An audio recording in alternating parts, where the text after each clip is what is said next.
রামায়ণের সুন্নাত জামাত আসসালামু আলাইকুম। কিছু নামধারী মৌলভী আছে যারা আদৌ প্রকৃত খুব ভালো ইলমওয়ালা ব্যক্তি নয়, তারা ভিডিওকে বলেছে যায়, কেউ বলেছে ভিডিও করা চলবে। যেমন একটা জাহাঙ্গীর আছে রাজমহলের, ভিডিওর মাস্টার, দুনিয়াদার, এই মাসলাকে আলাদা ব্যক্তি নয়। আর একটা ভিডিও বাজ আছে আমজাদ সিমনানি, এরা ভিডিও ইউটিউবারকে বেঁধে নিয়ে বাড়ায়। এই সমস্ত বক্তা থেকে খুব সাবধান থাকবে, এরা মাসলাকে আলা হাজরতের কিছু উন্নতি করতে পারবে না। ফতোয়া তাজুস শরিয়াতে লেখা আছে যে ভিডিও করবে, ভিডিওকারীরা হচ্ছে গুমরা, ওদের পিছনে নামাজ পড়া চলবে না, ওদেরকে সালাম কালাম কিছুই করা চলবে না। আরো অনেকে আছে যে ভিডিও করে বাড়াই, এরা মাসলাকে আলা হাজরতের খেলাফ, এদেরকে কিয়ামতের দিন কঠিন আযাব হবে। এরা মনে করছে যে ভিডিও করলেই আমাদের জালসা প্রচুর লোকে শুনছে, জালসা হবে, ওরা ওর থেকে বেশি জালসা অন্য আলিমেরও হয়। তার মধ্যে একটা হচ্ছে সালমান আজহারি, একটা আমিনুল কাদেরি, এরা সব ভিডিও বাজ, এরা পিওর মাসলাকে আলা হাজরতের ব্যক্তি নয়।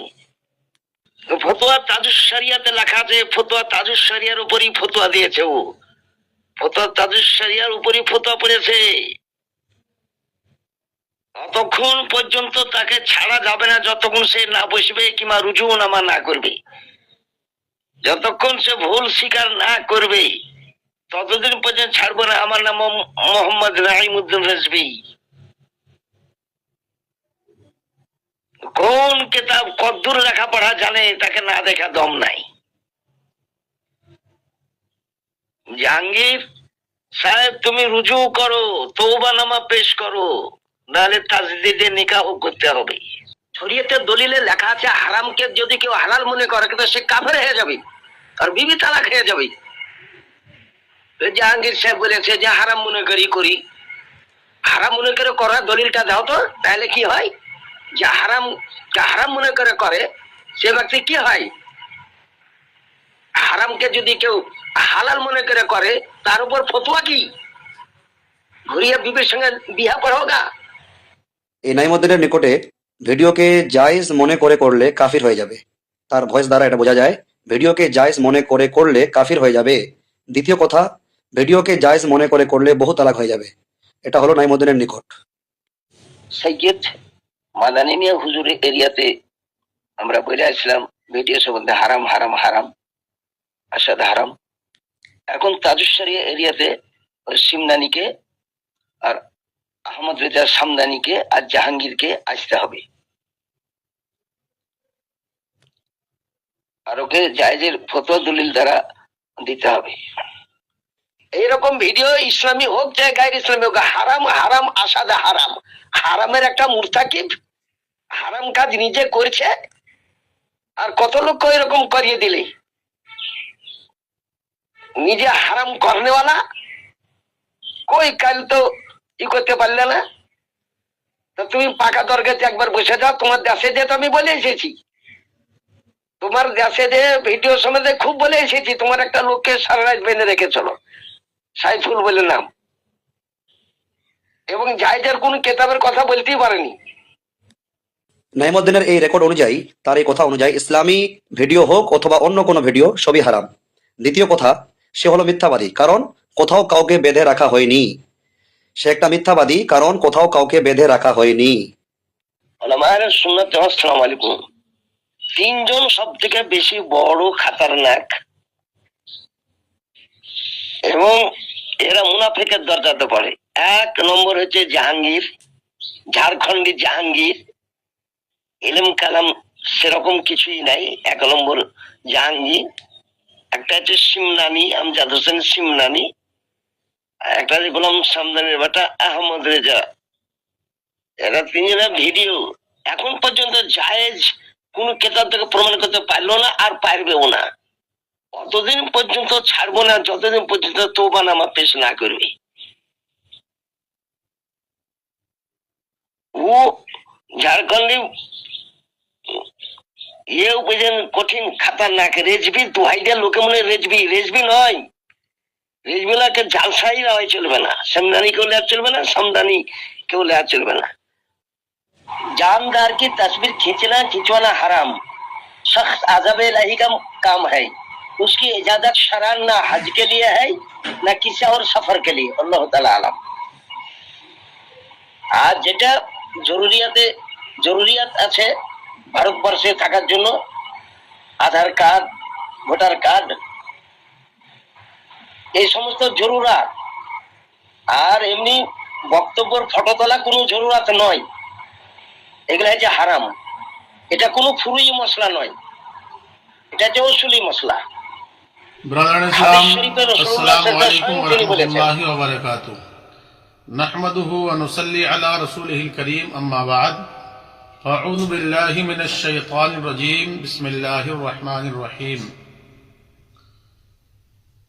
फ़अतबिरू या उलिल अबसार सदक़ल्लाहु मौलानाल अज़ीम व बल्लगना रसूलुहुन नबियुल अमीनुल मतीनुल करीम व नहनु अला ज़ालिका लमिनश शाहिदीन व शाकिरीन वल्हम्दुलिल्लाहि रब्बिल आलमीन।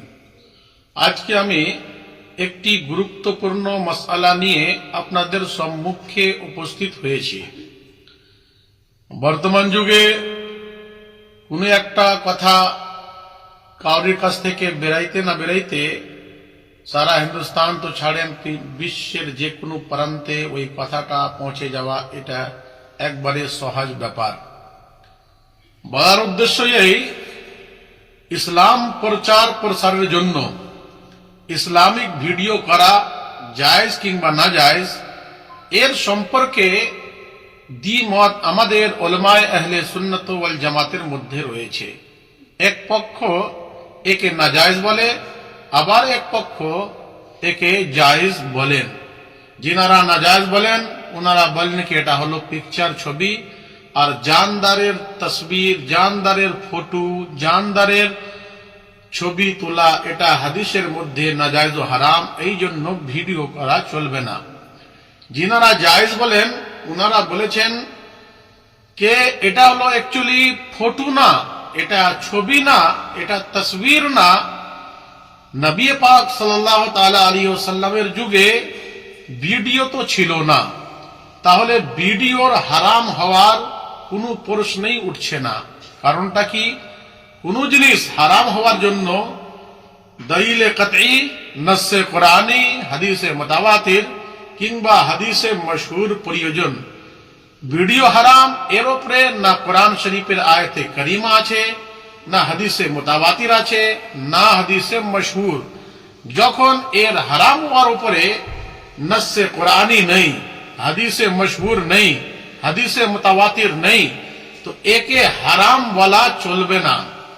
কোন মাসআলা অস্বীকার করলে মানুষ কাফির হয়, কোন মাসআলা অস্বীকার করলে মানুষ পথভ্রষ্ট গুমরাহ হয়, কোন মাসআলা অস্বীকার করলে মানুষ ফাসিক হয়, এটি কিন্তু একটি জানার বিষয়।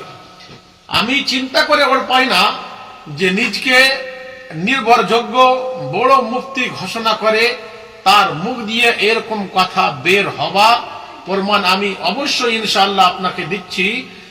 এইরকম ভাষা বের হওয়া একবারে উচিত নয়। এর বডি ল্যাঙ্গুয়েজ থেকে একবারেও বোঝা যায় না কে আলিমে দ্বীন কিংবা মুফতি। এ বলছে কি যারা ভিডিও করে, যারা ভিডিও বানায় তারা হলো পথভ্রষ্ট, তারা হলো গুমরাহ, তারা সুন্নিয়ত থেকে খারিজ। এ কেমন মুফতি? নামটাও আমি বলে দিই, এ নিজকে মুফতি বলে কিন্তু ভাষা দেখে মুফতি মনে হয় না। আমি বলতে চাই নঈমুদ্দিন মুর্শিদাবাদী উরফে বুলেট এই আমাদের উলামায়ে আহলে সুন্নাত ওয়াল জামাতের অনেক উলামার প্রতি, যিনারা বিশেষ করে ভিডিও ইসলামিককে জায়েজ বলেছেন, ওনাদেরকে গুমরাহ পর্যন্ত ইনি ফতোয়া দিয়েছেন। এ কেমন মুফতি? কে গুমরাহ কাকে বলা যায়, কোন মাসআলা অস্বীকার করলে মানুষ গুমরাহ হয়ে যায়, এই জিনিসটাও তার জানা নাই। আর বড় বড় লেকচার, বড় বড় ভাষণ আর বড় বড় কথা দিয়ে বেড়াচ্ছে। কে সুন্নিয়তের মধ্যে আছে, কে সুন্নিয়তের মধ্যে নেই, কে পথভ্রষ্ট হবে, কে পথভ্রষ্ট হবে না, এই সুন্নিয়ত থেকে খারিজ আর সুন্নিয়তের ডিগ্রি মনে হয় এই বাড়ছে, এই সমস্ত সুন্নিয়তের ঠিকা নিয়ে বসে আছে।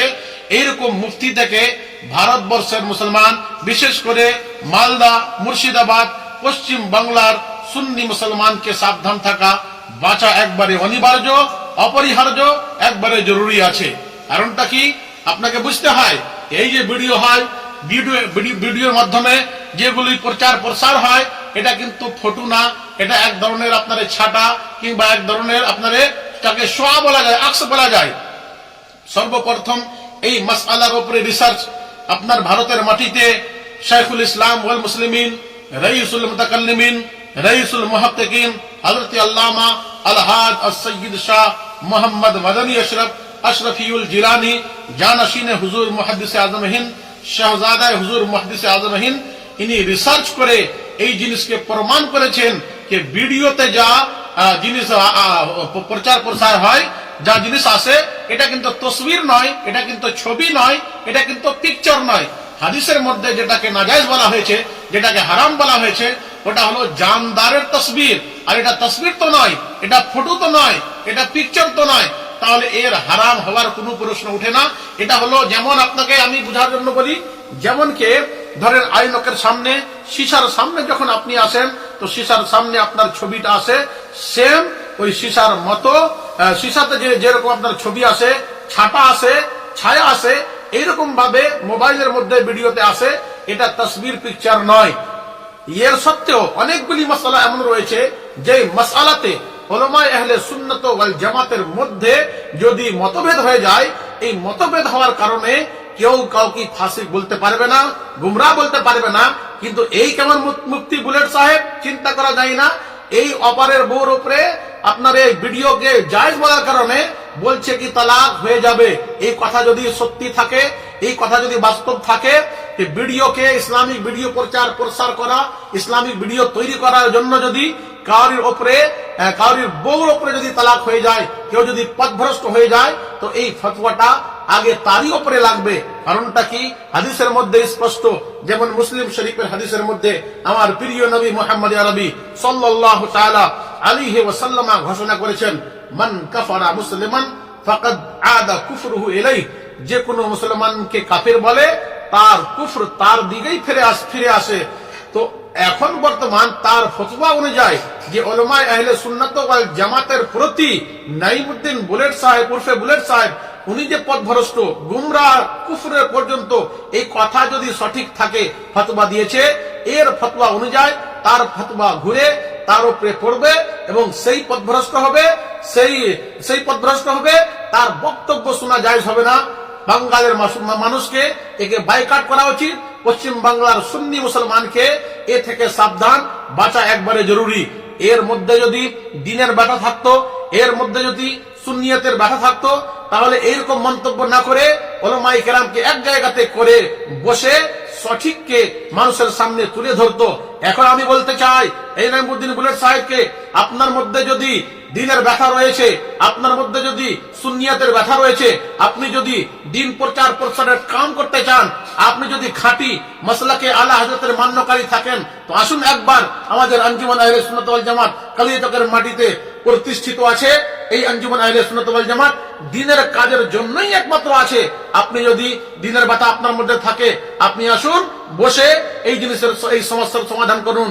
আর যদি আপনি না পারেন, তো এইগুলি ফতোয়া দিয়ে মানুষকে বিভ্রান্তি আপনি করবেন না। অনেক জায়গাতে আপনাকে দেখা হয়েছে, আপনার ভিডিও হয়েছে, আপনি তো নিষেধ করেননি। আমার এখানে আপনি জালসা করতে এসেছিলেন, এখানে ভিডিও করা হয়েছিল, আপনি তো নিষেধ করেননি। নিজেই আপনি ভিডিও করা বাড়ান আর নিজেই ফের পথভ্রষ্ট গুমরাহ হয়ে ফতোয়া দেন। আপনার ফতোয়ার কারণে আপনি কিন্তু পথভ্রষ্ট হচ্ছেন। এবার যদি আপনি বাস্তবে আলিমে দ্বীন থাকেন, বাস্তবে যদি মুফতি থাকেন, তো আমার পক্ষ থেকে আপনাকে চ্যালেঞ্জ করা হলো, আপনি আসেন কালিয়াচকের মাটিতে, এসে আপনার সঙ্গে আমরা আলোচনা করে যেটা শরঈ সমাধান হবে, ওটা আপনাকে মানতে হবে, আমাকে মানতে হবে, সকল মুমিনকে মানতে হবে। এটাই হলো শরীয়তের বিধান, এটাই হলো শরীয়তের নিয়ম, এটাই হলো শরীয়তের কানুন। আর যুগের পরিস্থিতি হিসাবে অনেকগুলি যে মাসআলা চেঞ্জ হয়ে যায়, এগুলি কি আপনার জানা নেই? আপনি নিজকে নির্ভরযোগ্য মুফতি বলে দাওয়া করেন, আর এরকম আপনার বডি ল্যাঙ্গুয়েজ, এরকম আপনার ভাষা, এটা কিন্তু একটা ভালো আলিম দ্বারা শোভা দেয় না। শেষের কথা আমার এটাই থাকবে আপনি বাস্তব যদি আলিমেদিন থাকেন, আপনার মধ্যে যদি দিনের স্পিরিট থাকে, সুন্নিয়তের ব্যথা থাকে, তো আপনি এক জায়গাতে হয়ে এই সমস্যার সমাধান করেন। নচেত এর ওর উপরে ফতোয়া দিলে ওই ফতোয়া ঘুরে আপনার প্রতি দাঁড়াবে, আর আপনি সুন্নিয়ত থেকে খারিজ হবেন, আপনি গুমরাহিদের মধ্যে যাবেন, কেউ কিন্তু এর জন্য দায়ী হবে না।